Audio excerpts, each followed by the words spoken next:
Hey everyone, welcome to CraftQuest on Call. This is episode number 27.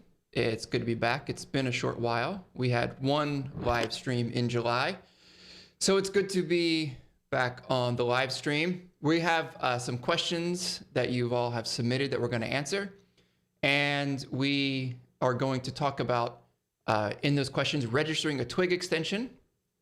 How do you stack trace to debug things, compressing assets via a build tool. We're also going to talk about auto completion in your IDE. Andrew has some stuff he's going to present there. And if we have time, we're going to get to profiling in Xdebug and maybe Petite View. And the cream of the crop of this show, of course, is Tyler is back with Tyler's tips. And this time he has been unleashed from the shackles of Chrome only, and he has a Mac OS tip for us. All right, so as always, I am happy to have joining me my co-host and esteemed colleague, the curator of the Museum of Makefiles, the sire of SEO, the assistant to the regional director of redirects, Mr. Andrew Welch. Hello, Andrew. How are you doing today? I really actually appreciate the effort you're putting into that. I'm doing good. How about you? I'm doing good. It's good to be back on the live stream. I had a couple cobwebs to sort of shake out here. We haven't had the setup in a while, so I feel like I don't even know how to do this anymore. Like, it's crazy. You see, I picked a shirt that would match my head. I was wondering if you were shirtless for a second. So you were having issues. You've got a cat with a explosive diarrhea problem, right? So I just want to tell you, while we warm up and wait for people to get here, I just want to tell a quick story, right? Is it about me? So, okay. No, right. You're fine. You're Good. Clear. So we live on a bunch of property, and we just let our dogs out to roam, all that kind of stuff, right? We got two dogs, one of which is a Weimaraner. Out? What is that? I was going to ask who let the dogs out. Go ahead. I'll take myself off the screen. And so I had a friend of mine who's also a contractor that I was paying him to do some work at my house, some GC stuff outside. And there was a cat that had come onto our property, not our cat, like somebody else's cat.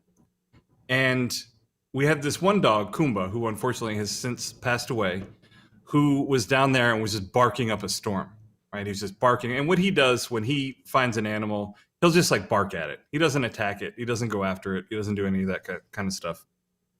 And we have this other dog. Would you say he's all bark and no bite? Is that what you would say? Yes. Okay. I would say that. All right. I can't believe that you interrupted my flow for that. Sorry. Yeah, if it's gonna be good, then do it. But I mean, come on. Come on. And we have this other dog, Aya, who's a Weimaraner, right? So he's this crazy German dog that was bred for hunting bear, She's a sweetheart, but she's got a prey drive, like for sure, right? And just to set it up a little bit more, my wife is a big lover of animals, doesn't want to see anything die, feels terrible if there's, a little robin who smacks into the window. It's just real sensitive to all this kind of stuff, right? So that's the setup.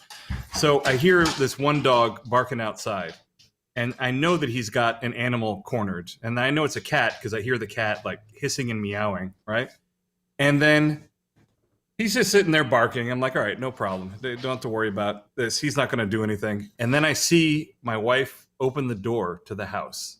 And I see the Weimaraner, this gray ghost Weimaraner, just come flying down the hill through the field. And then I hear, and then nothing. The barking stopped. There was just like and then absolute silence. Nothing after that. She went down there and she just instantly killed the cat. And it was, Wow, whatever. You're really starting it off on a light note here today. Yeah. She just took that cat right out. And I'm just like, oh my God. I'm like, my wife can never know. Like, she cannot know that this happens. I go to my buddy who's a contractor. He's Italian. I'm just like, hey man, can you do something about this? Can you? And he's like, don't worry, I'll take care of it. She'll never find it. Right? I mean, who knows? Who knows if he's ever done this for something else before? I don't know, but it was pretty funny.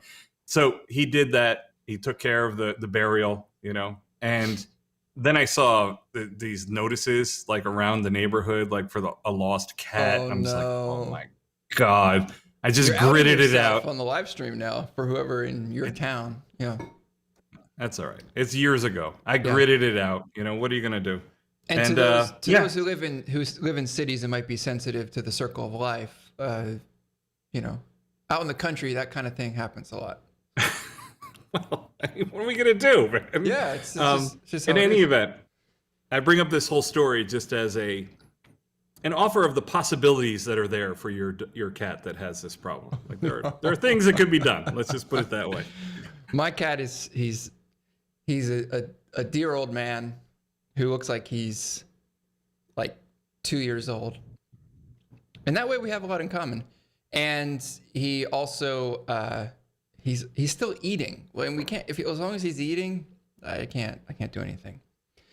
So Andrew, I'm joking, right? I'm not. Don't I know anyone freak out. I'm kidding. I'm an animal lover too. There does reach a point where you have to make that choice. Like, is this animal living a quality life? Totally. And if they are, then great. When we had him at the vet last week for a checkup, she did ask, like, what's his quality of life? It's kind of starting to hint. Yeah, exactly. Yeah, exactly. Anyway, 7.5 pounds. So he's kind of fading away. Right. All right, Andrew. So we haven't talked since it's been a month. And since then we've had Craft 3.7 released. So I guess we can briefly kind of go over some of the highlights of what is going on in 3.7. The big thing is some of the new UX and UI with the editor slide outs. And I guess the biggest thing is the sort of streamlining, they call it, of the publishing workflow. But really, the whole draft situation is a lot simpler and straightforward. You don't have to worry about managing your drafts quite as much as before.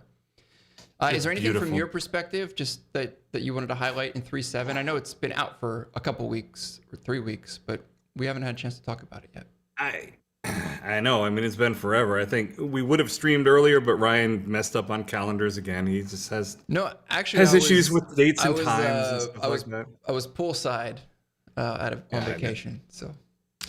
I know. I'm only kidding. No, I tweeted out about this, and I actually believe it. I think it's the best release since Craft 3.0. I really like that they have done some qualitative improvements for content authors. That's a big thing that I think is great that they're focusing on. Mm-hmm. So I really think it's one of the best releases because the publishing workflow is now so much nicer. It actually makes sense in terms of the way drafts work. And I think that was a point of contention or a sore point, I think, there are a number of revisions to it. And they finally have settled on something that I think is quite nice. And then some of the other niceties like the slide outs and other stuff that you mentioned are really good too. But I mostly am appreciating that the focus is on the content authoring, which I know sounds weird because, I'm mostly doing back-end dev and that kind of stuff. Mm-hmm. So some of the other project config and GraphQL, not to downplay those as features that were added in major point releases, but I really like that they're focusing on content authoring again. Yeah, and I know that people that work with teams or are on a team that has a lot of authors in working on content this has been greatly appreciated, some of these simplifications. So, and I know, and some people have to kind of go back and retrain the people on how to do it, but hopefully it saves everybody a lot of time. And then let's see, I think that's really the big thing. Anything else you could think of that's happened? We're going to talk about Petite View if we have a chance, but that was released as well. I guess a month ago, so maybe around the time probably after we had live streamed last. And yeah, I think that's it. You want to get to our first question? How about that? Do it. Make it hurt. All right. And while we're doing this, if anyone in chat has any questions either on what we're talking about or just stuff that you're doing, I'm monitoring the chat, so you're welcome to bring them up and chime in. Please do. Great. All right, first question is From Jay. Hi, Ryan. He's just addressing me, Andrew. Would love to see how one would go about registering a Twig extension. Never did this before, but would love to see how this is done. So, Andrew, why don't you tell everyone what is a Twig extension, and then I'm going to pull up a good resource for learning about that. A Twig extension is something that enhances the capabilities of the built-in Twig environment, typically by adding a variable or adding a tag or adding a filter. You know, that type of thing is what you normally do with it. Mm-hmm. And, well, I don't know, Ryan. I mean, I'm not sure that I should be answering this since I was not addressed. Only you were addressed in this question. So I feel like I shouldn't really be speaking here. No, you are doing wonderfully.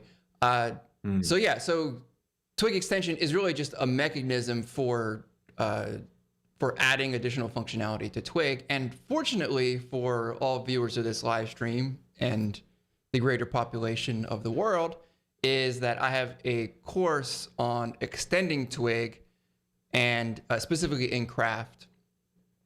And so if you look up just generic like Twig extension or extending or creating a Twig extension tutorials or instructional material, you might find something that's not related to Craft. But for specific to Craft, we have this resource for creating a Twig filter and functions. And then the way to get to that point is you're basically extending Twig. And we do it in a module, but you can also do it in a plugin as well. I know there's some people that like just to build little mini plugins for everything. I think modules tend to be a little bit easier if you don't need to share it among other people. Ben Croker is shaking his head no right now. He does not like what you're saying, right? Ryan. Yeah. Yep. He is. So, but you can check out that. But that would be rather than us kind of talk through how to do it, it's all documented. And then also, if you want to do it with a plugin, then does Plugin Factory, it doesn't do modules, does it? Or does it generate modules? It absolutely generates modules. How dare you say that? We've actually live streamed on that topic, That's Ryan. What we have. I'm starting to worry about you. Forget about the cat. We might have to do something about you. So you can go to pluginfactory.io. This is Andrew's creation, and create even a module or a plugin, and then choose Twig extension, and then actually get all the boilerplate code to handle that. And it's actually really a nice way to go. You get the some comments that instruct you on what to do and how to do it. I believe a lot of that's out of the documentation. Is that right, Andrew? I don't remember. Yeah. But anyway, that's a good way to get started. So that plus the course, and you should be good to go. And I'll put the links to that along with the recorded version of the live stream. All right, let's go to the next question, Andrew. In a recent Discord message, Andrew was able to look at an error in stack trace and figure out the issue. This is from Brian.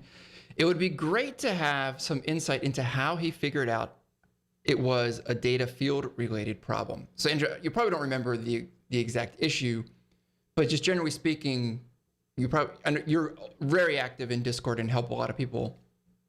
What are your steps you would take if someone says, here's like I'm getting this error, it's like a Twig error page with a stack trace. And what is the first thing you do when you want to go try to help identify what the issue is, something like this? Usually the first thing is I ask for a stack trace. So right. it might be right. Well, right. because that's given. Yeah. Yeah. Well, it's a lot of data. Usually people will just be like, I get this error, and they'll post just the error. And the error in isolation it's okay. Like, but you really need a little bit more context to kind of figure out exactly what happened.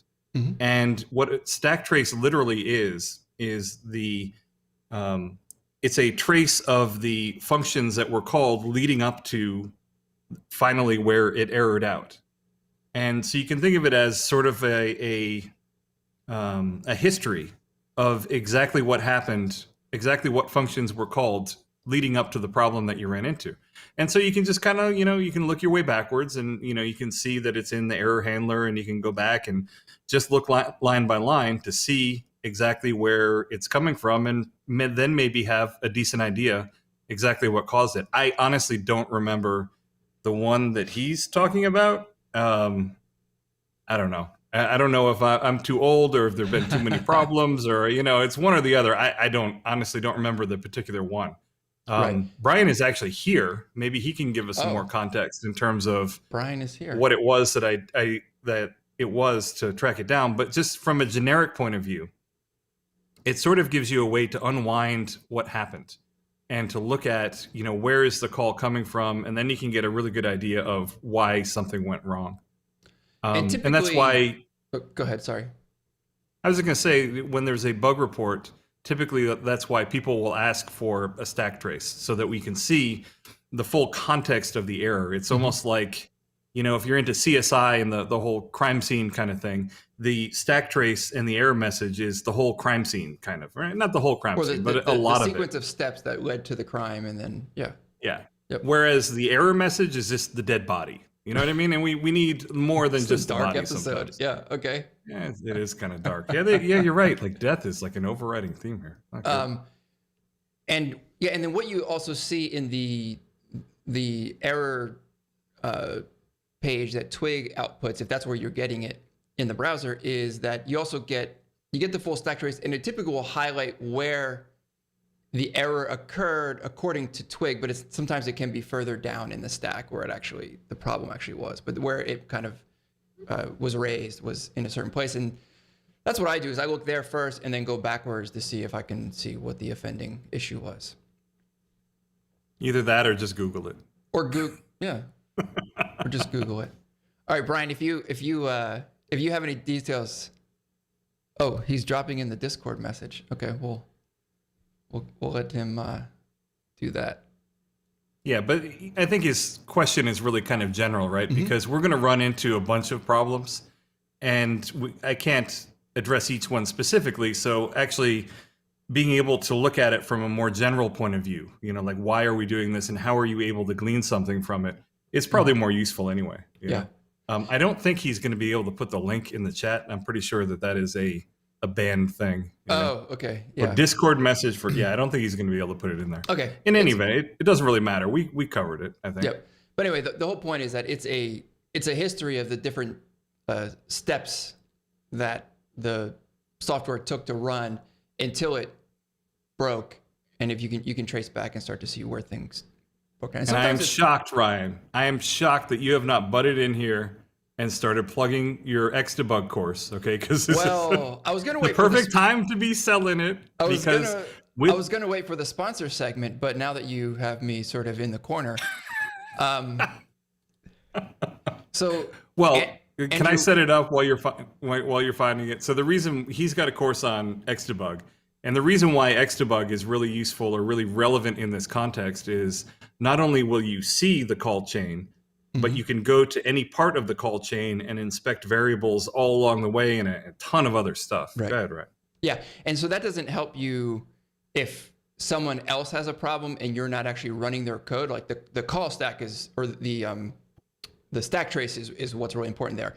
But in Xdebug, you get the call stack, and then you can dynamically go through and trace through to find an issue. And a lot of times it's not even a breaking error. It's something that actually breaks the program. Sometimes it's like the variable doesn't have the value that I expected, and you have to go through and understand why it doesn't have that. To extend our analogy to the point of breaking, Ryan, if the error is the body, if the error message is the dead body, and the stack trace are all the clues in the crime scene, Xdebug allows you to go into that crime scene with some sophisticated equipment to like check DNA and peek under covers and do all that kind of good stuff. Yep. So anyway, so I have a course, Debugging with Xdebug, that covers setting it up in two different IDEs, VS Code, PHP Storm. Talks about what it is, how it works. And then there's a companion plugin that comes... I love this thing. That comes with it, or that you have to get from the plugin store, called Buggy. And come on now. There it is. So, and Buggy is a plugin that I created that essentially puts bugs all over your control panel. This doesn't do it justice, by the way. It looks realistic and creepy as F. It really does. Those things move around. It's really cool. And there's two versions of the code in the plugin depending on what you have enabled in the plugin settings.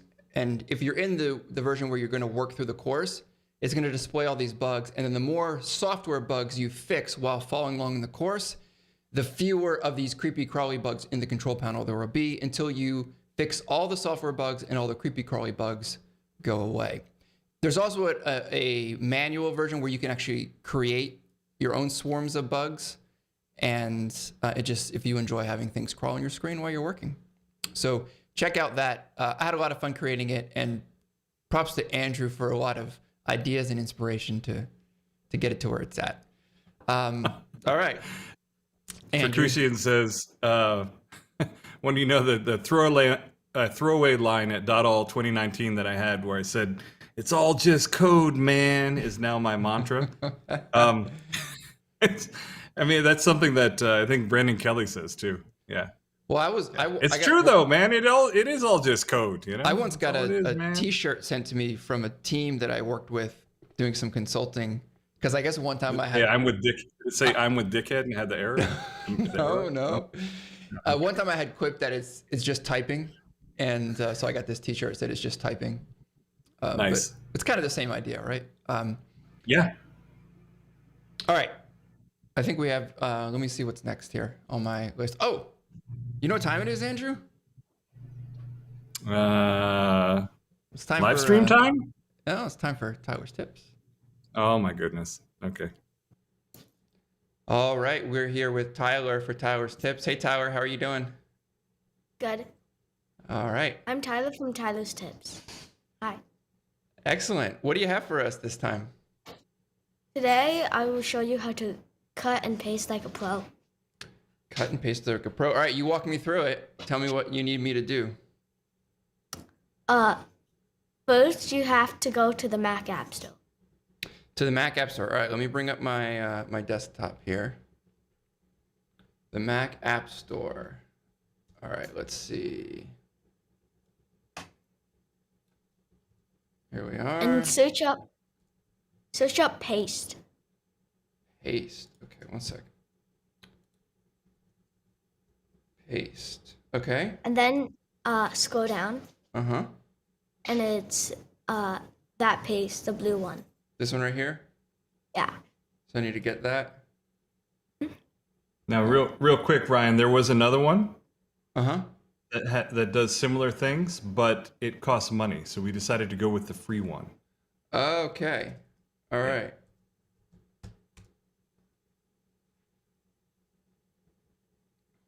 Okay, we are downloading it.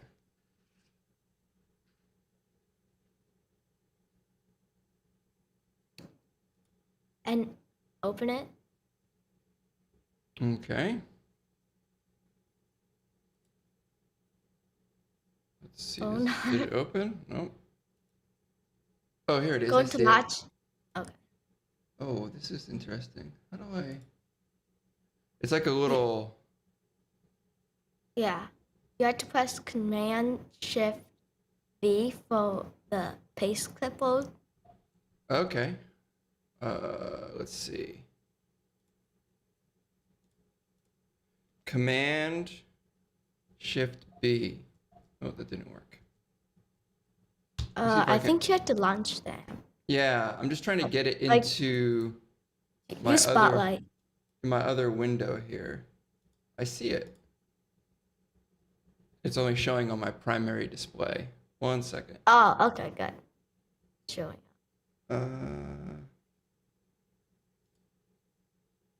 So, Oh, so if you command. press Shift Command V, and Shift- got that okay. backwards again. Okay. Shift Command V. There it is. Okay. And it shows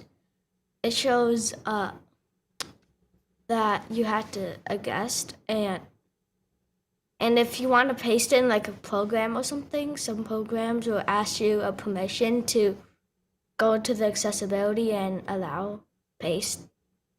So if you like, I don't know, paste it like in Chrome, it will like ask you to like turn it on. you right click Oh, it. right here, I see. That. Yep. So I want to open that. There we are. Yep.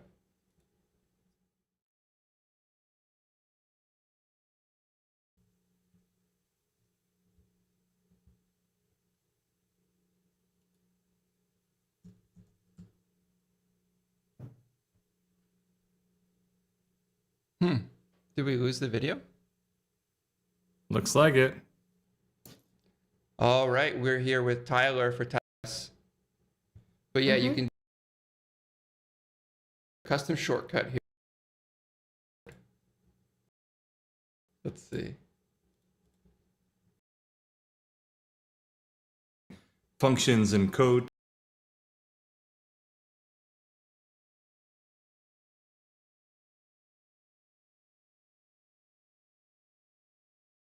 You can just paste and then you accidentally copy another thing and you deleted Okay. those. Yep. Then what do?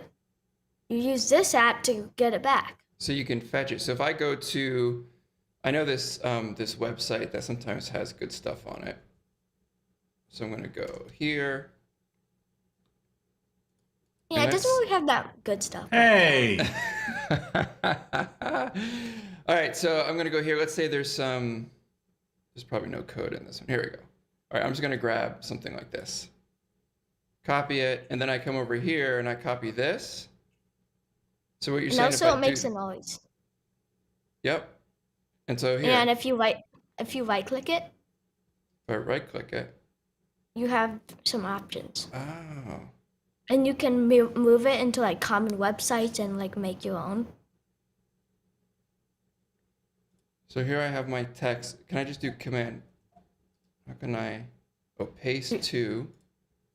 And if you're like if you put your mouse on something like you're making a text and you can just click it and then it will paste it in. Ah. And also I think you can search it. You can search on it. So if you just search, then you can just like search your things. Search for namespace. Yep, there we go. So it's like a clipboard manager, right? You can manage all your things that you've copied and pasted. This is very cool. Common. And Ryan, we were thinking that it could be really useful for programming, but when you're copying and pasting functions and code quite a bit, it's kind of nice to have a history, right? Yep. Oh, and you can like name collections, so almost like collections of things then here. Yeah, and you can rename it and delete some. So I can do JavaScript stuff I never remember. And then I can just paste that stuff in there. Very cool. So you said there's some that are, I know there's quite a few of these pasteboard style things, and there's some that are paid as well in the App Store. Did you have one that you liked that was paid that you could recommend to somebody? The one that we liked that we originally were using that was paid that Tyler actually found was called Paste as well. But it's that one. Okay. And the main advantage that has is it also syncs over iCloud. So it will sync to your devices too. But the free one, the blue one, still is really nice. Like it organizes everything and works automatically and doesn't cost anything. Yep. And with the Paste app, you can make a custom shortcut if you don't like the Shift Command V, but I think you would like that because that seems to make sense to me. It's easy to press. But yeah, you can do a custom shortcut here in the preferences. You can even choose the position of the pane where it appears. Oh. And then the history. You can do along. And then how often you want to clear the clipboard. I like the paste sound. Yeah. Let's see. There we go. That's more my style on the cards. Very cool. And if you like, it's on defaultly. If you have overstuffing and press Command C, it will make a sound. Oh, okay. So if I select some, that's great. Well, I can't select text out of the App Store. Oh yeah, I heard it. So now if I bring that up, There it is right there. Cool. It's like a little chink. Nice. Awesome. And also it shows in your menu bar. Shows in the menu bar. Let's see.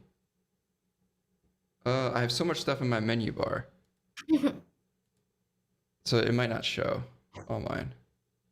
But that's more of my problem. Well, it just shows like a paste icon, and you can just go in the preferences there. Oh, okay. Cool. That's And a it good works tip. in dark. What was that? And also it works in dark mode. So it switches into dark mode. Very cool. That's a good one, Tyler. That's so up to this point we've only done Chrome tips, but now we're moving into Mac tips. And I think next time we might do another Chrome tip. All right. Great. Anything else, Tyler? No? I do have one other thing. The reason why it was doing only Chrome tips for a while was he might have lost his privileges to the Mac. But he's gained them back. He's been a good boy. He's gained them back, so we got a Mac tip going on. All right. I'm glad you have your privileges back, Tyler. Thanks for joining us. All right. Very good, Tyler. Thanks for doing that. Sorry about the glitch there. You saw me confusingly staring at my screen trying to figure out what was going on.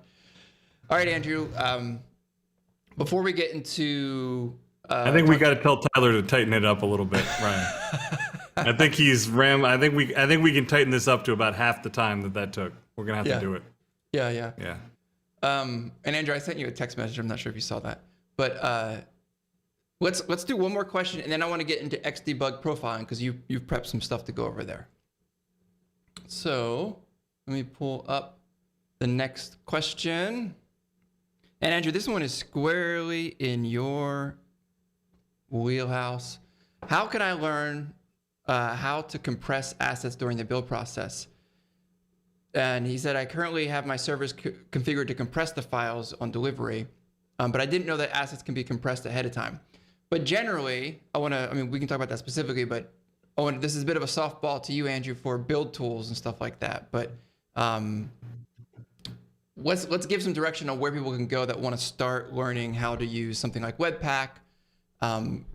Gulp, I don't think you really cover a ton, but there's also Vite now. I know that I've been converting the entire CraftQuest project over to the Vite build system via your starter project that you have set up with that, which has been interesting. So if someone wanted to get started with how to package up and have their assets be as efficiently delivered as possible from the build, how would they start doing that? Well, it's going to depend on the tool. So there are a couple of kinds of compression here. So the first kind is, I guess maybe people don't think of it as compression, but it really is minification. So that is taking your JavaScript, CSS, etc., stripping out all the white space, and oftentimes taking the variable names and reducing them to single characters and that type of stuff, right? And the goal there is to make it as compact as possible, right? It's the same goal as general compression that is done. I think what he's talking about here is general compression, where you will take a file, and most clients these days are able to parse content that are encoded as gzip or Brotli or some of these other compression methods. Mm-hmm. So the idea is, instead of serving up your JavaScript file as a plain old JavaScript file, a text file, what you do is you actually transmit the compressed version of that down to the client. And you'll save a lot in terms of transfer time. It's great for mobile devices because the latency can be pretty high there, so it's easier to get the stuff down. You can configure web servers to dynamically do this so that your resources go up there just as plain old text, but are compressed dynamically when the request comes in. There is some overhead in doing that, so what you really want to do is what I believe he's talking about, which is at build time, you combine all your JavaScript up, you minimize it, and then you run it through something that will spit out a version of the file and then .gz, right, for a gzip file, right? or it will spit out a Brotli file, right? A .bt file, right? Right. And there are any number of ways you can do this. Here's the big secret about all of these build tools. Most of them are frameworks that they do some stuff, but a lot of the plugins are just lightweight wrappers to existing packages. So there's an existing NPM package called Compress that just does general compression of stuff. And there's some level of compression built into Node as well. And all of the plugins, whether it's for Gulp or for it's Webpack or it's for Vite or whatever it is, it's just a little bit of a framework wrapper around this core package. And what happens is at build time, it will take your assets and it will spit out a compressed version of each one of them. And then you upload all of those versions to your website. So you upload the uncompressed one, you upload the Brotli one, you upload the gzip one. And then depending on what the client's capabilities are, the web server can automatically send them the appropriately compressed file. If they don't do any compression, if it's a super old browser, then it will just send them the text. If they can do gzip, it'll do that. If it's more modern and it can do Brotli, it will send them that. And because we've done this ahead of time, because we've done this at asset build time, there's no overhead from the server. The server's just sending files. That's all it is. So I can't give you a specific answer because it depends on which build tool you pick, but all of them have the ability to use these core packages to spit out those compressed assets at build time. So whether you use Gulp or Vite or Webpack, you have those options. Or even what did people use before Gulp? Grunt, yes. Or even nothing. Like you nothing. could just do it. Just run a script. Yeah. Yeah. Yep. Yeah. But do that work. But that's the general. Yeah. That's the general overview, right? Is that we compress this stuff ahead of time, and then we upload all of the compressed versions as well as the uncompressed version, and then Nginx or Apache or Caddy or whatever you're using, depending on what the client says it can handle in terms of encoding, it will send the right thing back, and that's really all it is. All right. Great, and I'll include some links with the recorded version of the show notes of the show. And Andrew, let's talk about Xdebug profiling. And I can bring up. Let me know when you're ready. I can bring up your screen. Okie dokie. Let's see. Xdebug profiling is what we're talking about first, Yep. huh? All right. And this isn't something that that Xdebug course that I was talking about earlier. I don't yet have profiling, but it's on my list. So hopefully this will be a little bit of a primer for you as well. All right, you ready? I guess I'm ready. This is actually really funny. So we're doing this, and not now. Oh my God, what is going on here? So we're about to do this live stream, and first of all, my kid comes down, and then the landscapers show up, and they start cutting stuff, and then he's trying to like come in the door and all this stuff. But then, the thing that I'm really think is kind of amusing is we're going to talk about Xdebug, and Ryan's like, oh, the guy Derek who's in the chat, he's the one that created Xdebug. But no pressure, Andrew. No pressure at all. Like, everything's cool. Just show off the stuff. Yeah, you're a pro. All right, I'm going to share your screen. Let's talk about Xdebug profiling. God. So this is different than anything that I've talked about with Xdebug. So I think I'm going to turn my attention to Andrew's screen and learn here. So go ahead. Okay. So let me just go over to here. So this is the way I have Xdebug 3 configured. And we've got Derek here, so I'm sure if anything's wrong, he's going to tell me about it. But here you can set in the Xdebug mode, you can set any combination of modes that you want the Xdebug to be able to work in. And in this case, I want to be able to debug as well as profile. But I have this start with request set to trigger, which means that it's going to look for an environment variable or a cookie that needs to be set in order to enable those features, right?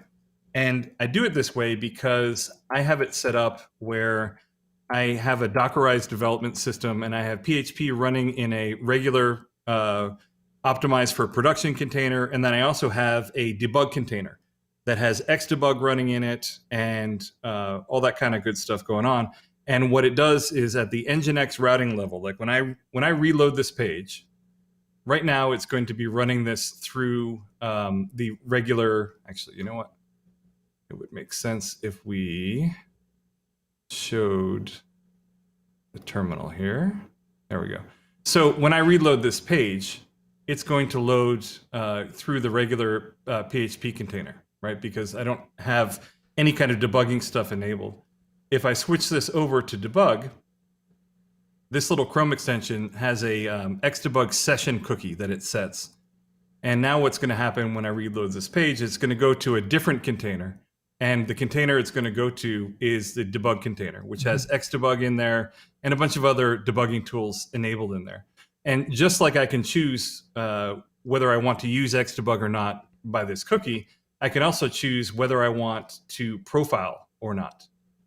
All right, so if we switch it to profile, it sets a different cookie for profiling. And now when I reload the page, it's going to go to the debug container still, but it is also going to do some profiling, which is significantly slower than just a regular request, which makes sense because it's logging tons and tons of information.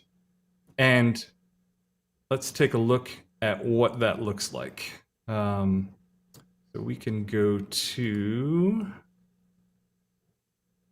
we're in Chrome. That's not going to work. There we go. So the way I have this configured, and actually, yeah, before we launch into that, here's how I have this configured, where it's going to store the Xdebug profiling information in this directory. So basically in the logs directory for Craft. It just was a convenient place that made sense for me to put that. So now that we've got that file dumped out, we can use, I'm using Xdebug to do this. There are a number of other tools that can be used to look at the debug information that's captured.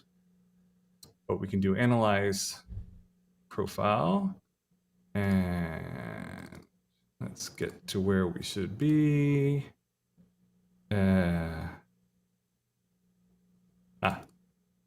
Okay. All right, so here we've got some profiling information, and what it does is it will output one of these profile files, and the extension on the end of this is the process ID of the PHP process that it profiled. So we're gonna open that up, and let's get rid of this so we can actually see what's going on here a little bit more. It's not gonna let me make this any smaller, huh? All right. So you know what I'm gonna do though, Ryan? I'm gonna make this full screen. Do it. Just because it's gonna be a little bit easier to read. Okay. So here's our profile that we've got. And what I find the most useful, so here's our execution statistics. Here's what I find the most useful. Hold on.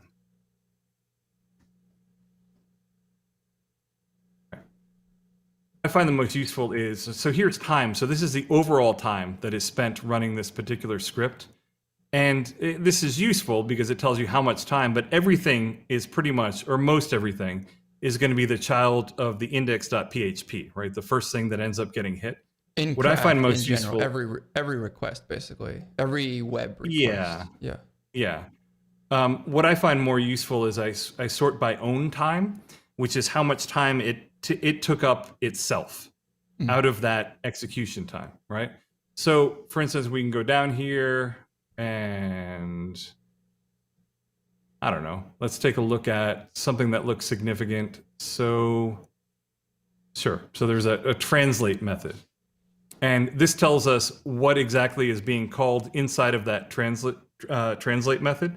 And we can look at how much time the stuff in here took up. So this is really useful if you already are using Xdebug, which you 100% should be. As we've talked about before, Ryan, Xdebug is amazing. It's so much better than just dumping and dying for trying to figure out problems.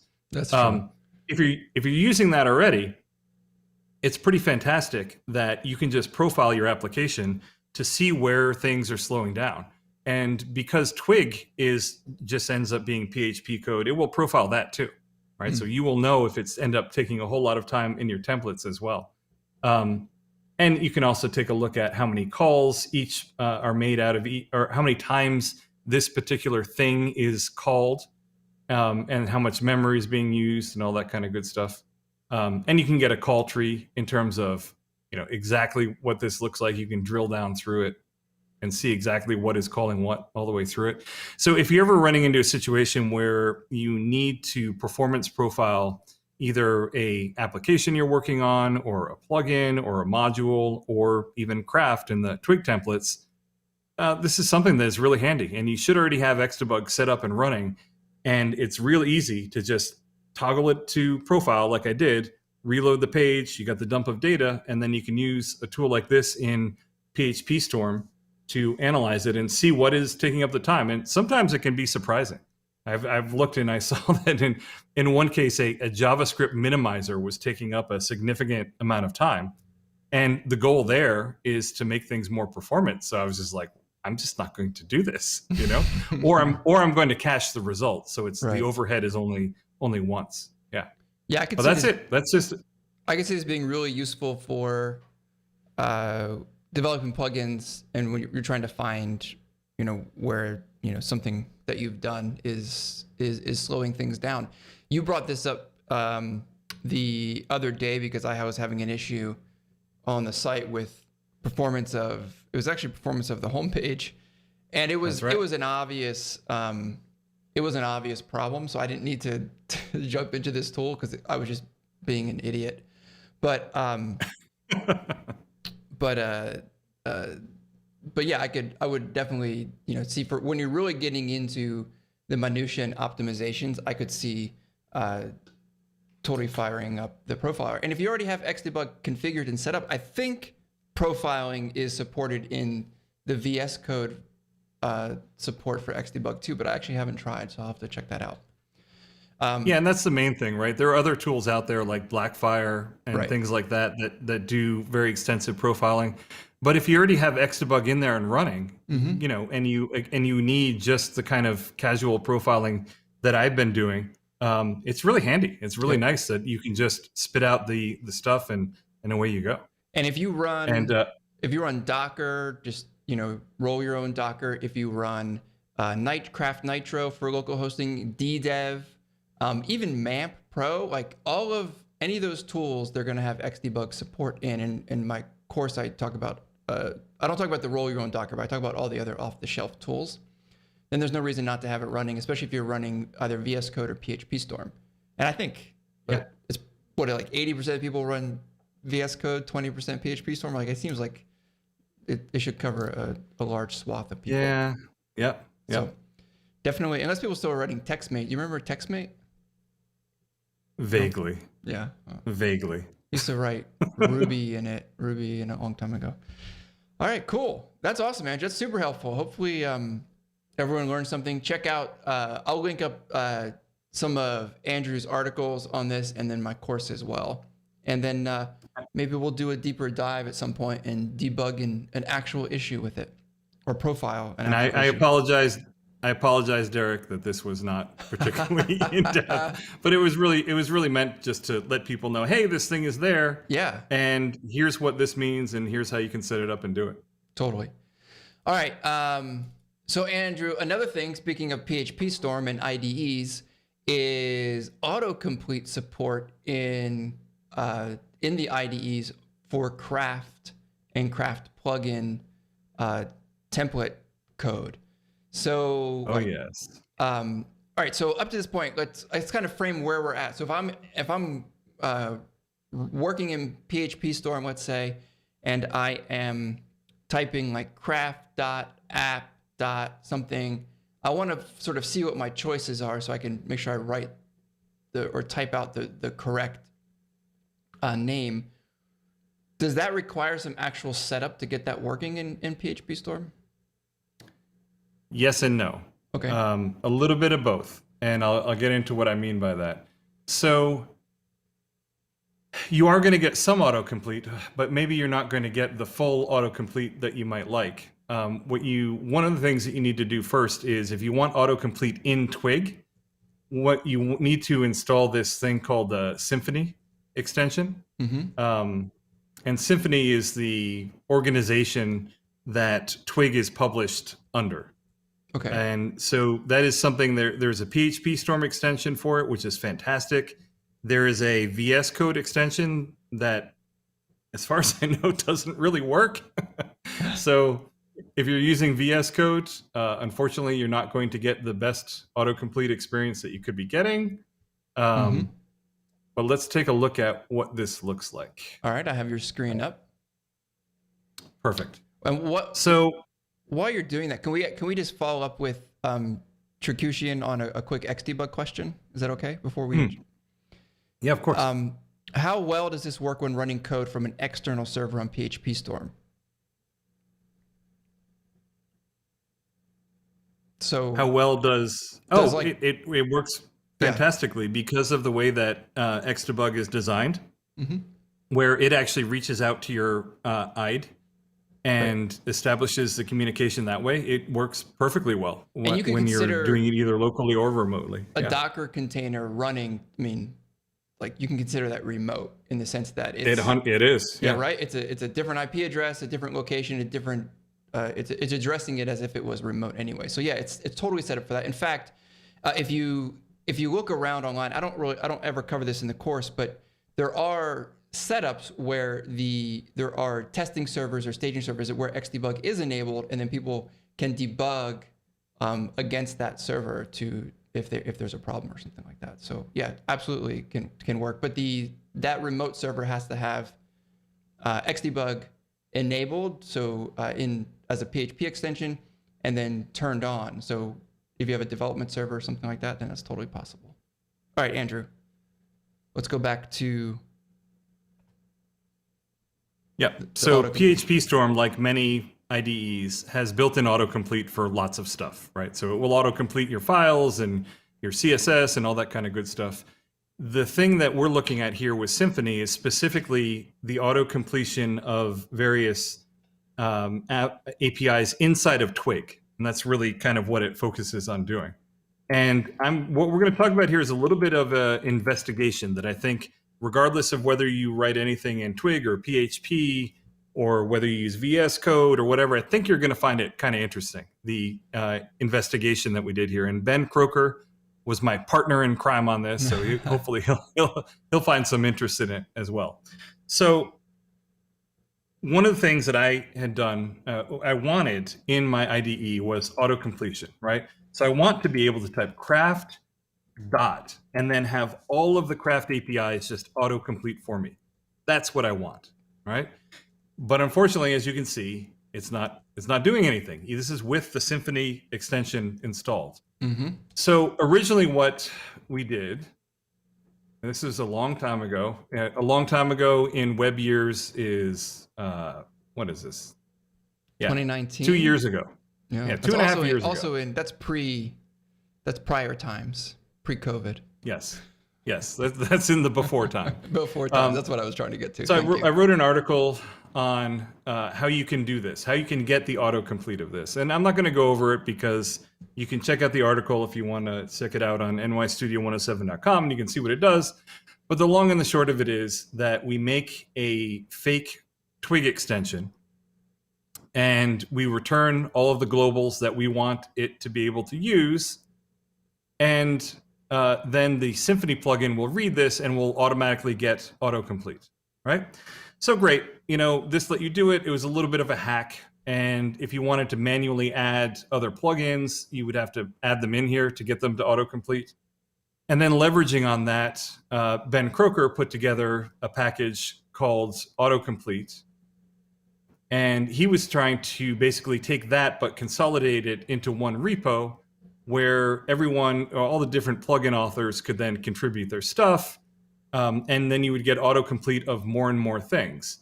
And that was great, except, and I had already gone down the road of integrating this. The downside to that is that you're going to get autocomplete of everything, whether you're using it or not, right?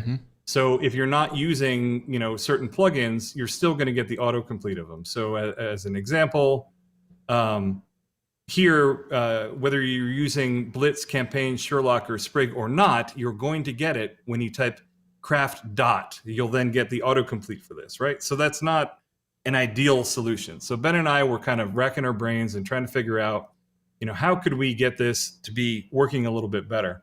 And I had noticed years ago when I was looking at this that this works. So SEOmatic is a plugin that I wrote, and it injects a Twig global called SEOmatic, and you get the autocomplete of this. You see this, Ryan? I do. I just type SEOmatic dot, helper dot, and I get the autocomplete of everything that I could possibly do. So this is what I want for craft stuff, right? And this is great that it works for the SEOmatic plugin, but I really want it working for everything. So especially what are you it doing working in for craft with stuff. SEOmatic that Craft isn't doing then?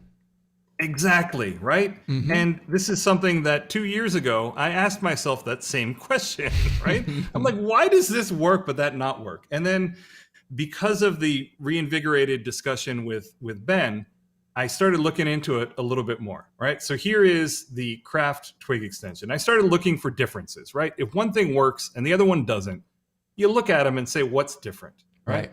So this is here the extension class that if you're creating a Twig extension that you extend, right? Is that what this is? No, this is the Craft Twig extension. Oh, right? okay. So Sorry. this is the actual Twig extension that gets injected into your templates that will give you the craft variable and some other stuff. Got it. Right? Got it. So got it. Okay.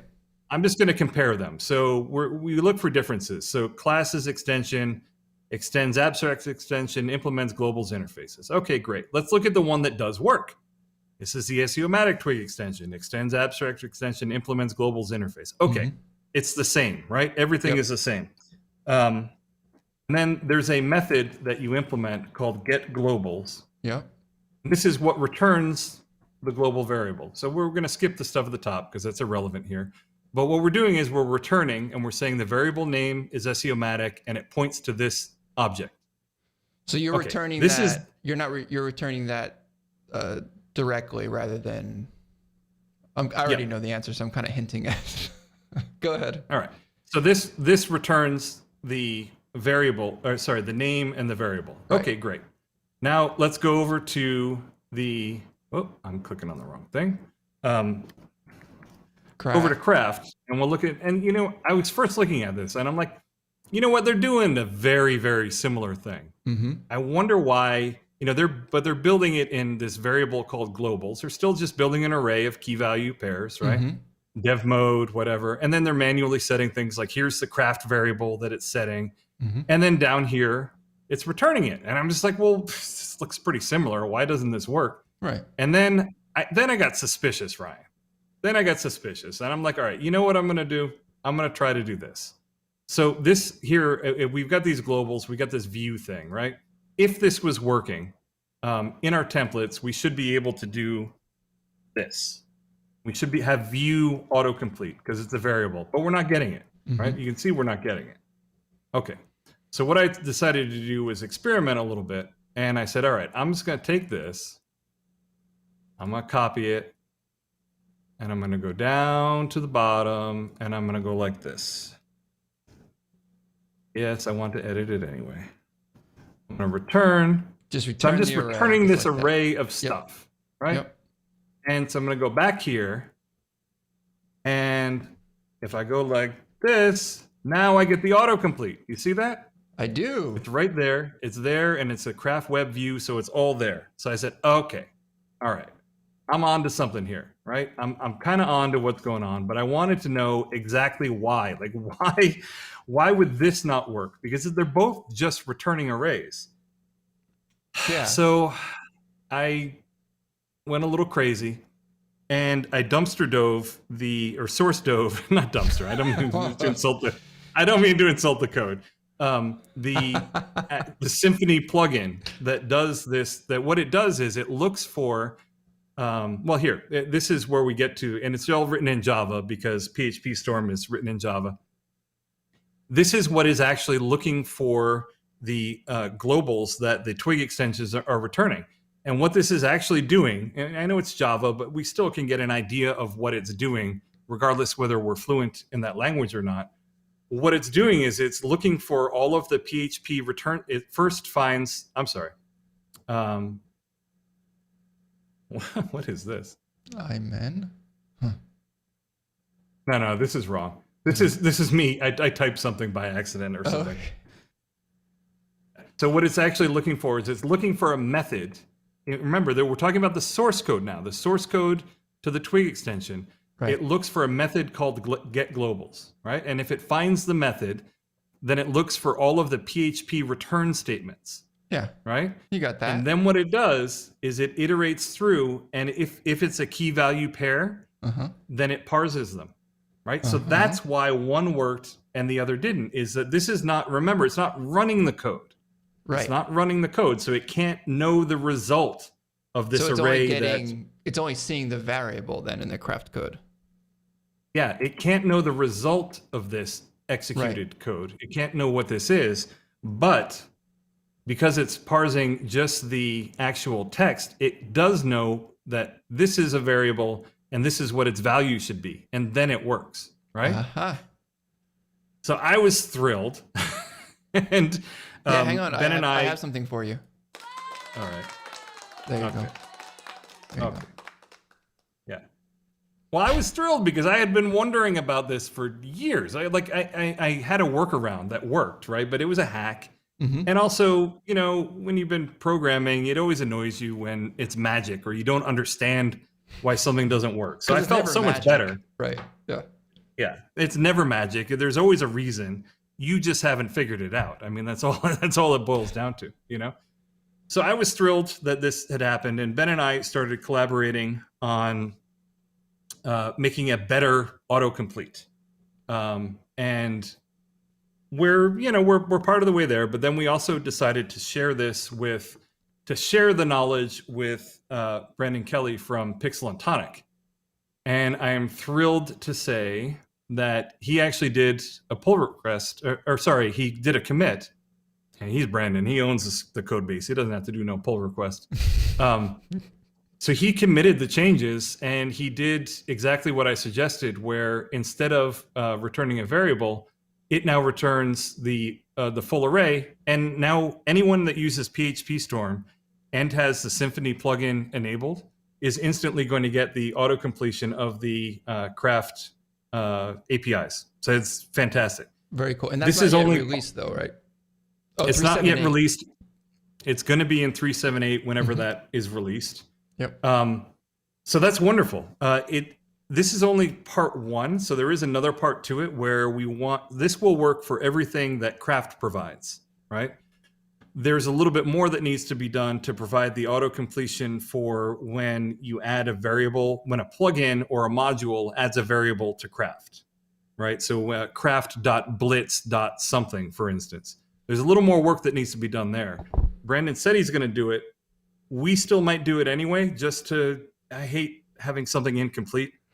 He's a busy guy. I'm sure this isn't, number one on his priority list, because getting it working just with the Craft APIs, he may be like, that's all that that's all that most people need, Yeah. But we want it working with our plugins, so we may work on that too.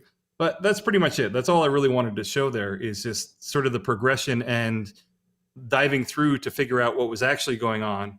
And then the realization that, oh man, this thing is literally parsing the text of the PHP file to try and interpret what it's returning. Right. And that's what it injects into your templates. And I thought it was $sign globals is all it saw, right? And it didn't pick it up. Yeah. That's cool. That's some good investigation. And also, I guess, a good lesson in that, like, the solution wasn't all that complex, right? It was just a matter of taking the time, or maybe having the history of knowledge and then taking the time to sit down and just dig in a little bit.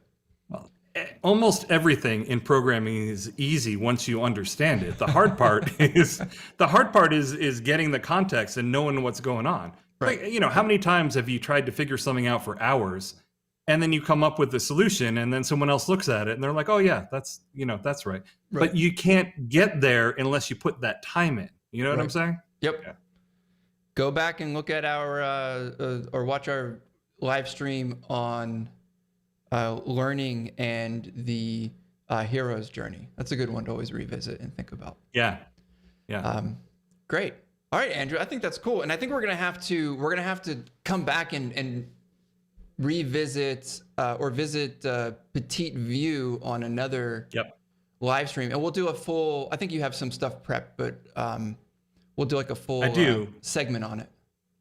I have some stuff prepped, but let me just give a quick teaser. I agree, we don't have time to do it. But basically, what Petite View is a 5 kilobyte slimmed down version of Vue.js that's specifically for progressive enhancement of server-side rendered pages.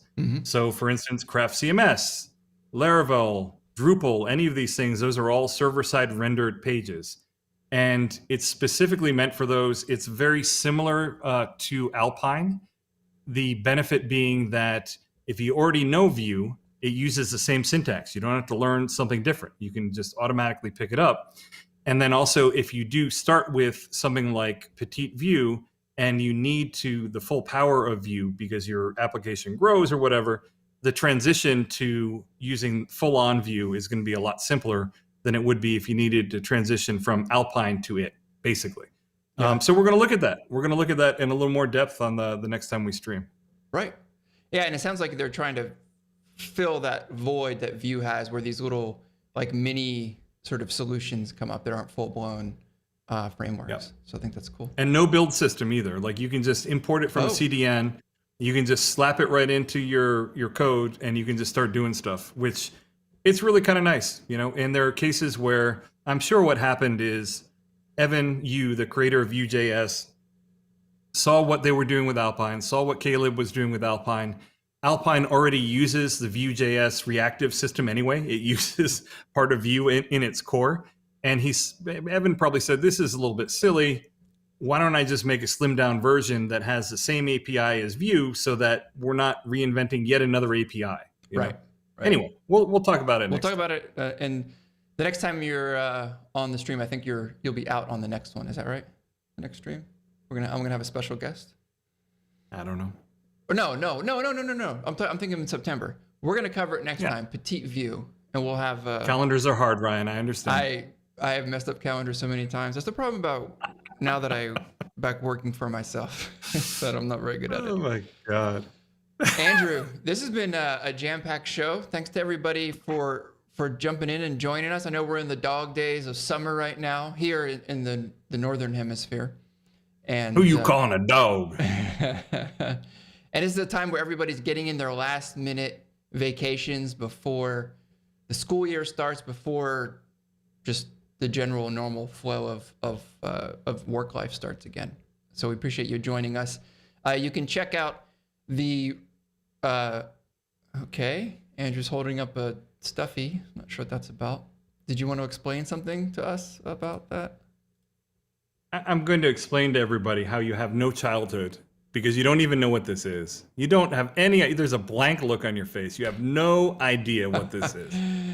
I mean, where was your childhood, Ryan? I grew up in New Jersey in the 80s. I don't know. What compound were you raised in? This is a Pokemon. This is Snorlax. This is my spirit animal. Okay? I don't think we had Pokemon when I was a kid, did we? No? I don't know. I mean, don't know how but old you are. You're ageless. I've grown, so maybe your childhood went into your 30s. I'm not really sure. I'm mentally 12. It doesn't matter. Anyway, Andrew, I want to tell everyone a few things about what they could do over at CraftQuest, because there's a couple new things that I've created in addition to this live stream being recorded and up on the site. There's always a history of all the recordings on the page if you're watching on the site right now /live streams. But also there is a new lesson I just put up about creating a craft entry form. It's basically a contact form, but instead of using like the contact form plugin, it is an exercise in writing a little bit of JavaScript using GraphQL mutations and just vanilla JavaScript, and then generating a new entry in a section from that form. So check and that you out. mentioned to me that this was even easier using GraphQL than it would have been if you made your own form and controller, right? Oh, totally. All of the work in the JavaScript was all about the sort of the user presentation, just making sure that the form resets properly, checking for errors and showing error message, things like that. That was all of the work. But the actual GraphQL mutation was actually really straightforward. It uses fetch. I had originally written it with Axios, and we talked about that, and I changed it also. It actually uses fetch, so you don't need any packages or anything. It's all pure JavaScript. It's pretty cool. Well, I mentioned that just because people will see GraphQL and they'll be like, oh, that's too much. But this is a case where it actually is way simpler to use GraphQL to do this than it is to do it the quote unquote, old-fashioned controller form way. It actually is easier. Yeah. It's a lot easier. So if you're a premium subscriber of CraftQuest, and I hope you are, check out that lesson and also the Xdebug course as well. Trakushian says that Pokemon came stateside in 1996, Andrew. I do believe I was at that point not a child. So doesn't matter, man. There's no excuse for just having a blank stare when I put a Snorlax up here. There's no excuse. Don't forget, What kind of childhood does your daughter have? I mean, come on, Ryan. She likes Pokemon stuff. She also likes what's that cat? Hello Kitty. No, Hello Kitty actually isn't a cat. It is. That's right, actually.